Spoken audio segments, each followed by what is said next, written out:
د نور کله پشان هر کال سلورم اگست د پولیس شهداو په یاد کې په ټوله خیبر پښتونخوا کې مانځل شي. د کال هم د خیبر پښتونخوا د نورو وزلو پشان په ضلع 400 کې د ډیسټریکټ پولیس آفیس 400 زیر اهتمام د یوم شهدای پولیس په حواله یو پروقاره تقریب انعقاد وکړی شو. په دې موقع یادګار شهدا ته سلامي پیش کړې شو. دغه تقریب مشر ملما ډي پی او 400 سهیل خالد خان، ډیپټي کمشنر 400 کیپټن ریټایرډ عبدالرحمن خان، ناظم اعلی 400 مفتی عبدالرؤف شاکر، صوبایي وزیر قانون حاجی فضل شکور خان او د پخوانی کمانډنټ اف سی لیاقت علي خان په شمول د پولیس شهداو کوروالو او صحافیانو ګډون کړی. शहदा की फैमिली के साथ आपने इजहार यकजहती किया, इसके लिए मैं आप सबका बहुत शुक्रगुजार हूँ.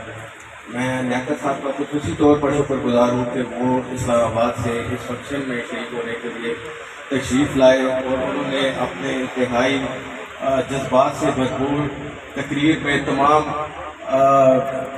खैबर पख्तूनख्वा पुलिस की जिस अल्फाज में उन्होंने बयान किया.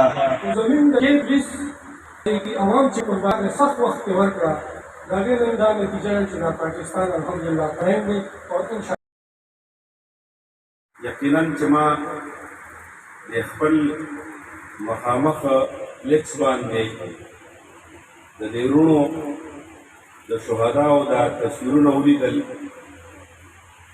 په دې تصویرونو کې ښکلي نوجوانان، ښکلي خلک هغوی خاورو له لاړل. دې مجلس کې داسې څوک نشته چې هغوی دا ووایي چې هغوی د مال د لالچه لاړل، د هغوی د دولت د لالچه لاړل. د مشرانو وویل چې د ترهګرۍ د لهر په ضد په جنگ کې پولیس پور ځوانانو صف اول کې مقابله کولو سره د قوم د سبا د ښه مستقبل په خاطر ښه جوانمردۍ سره مقابله کړې ده او د ځانونو نذرانې یې پیش کړې دي. د شهداو ماشومانو ته انعامات هم ورکړي شو. سلمان شاه، پښتونخوا ریډیو، مردان.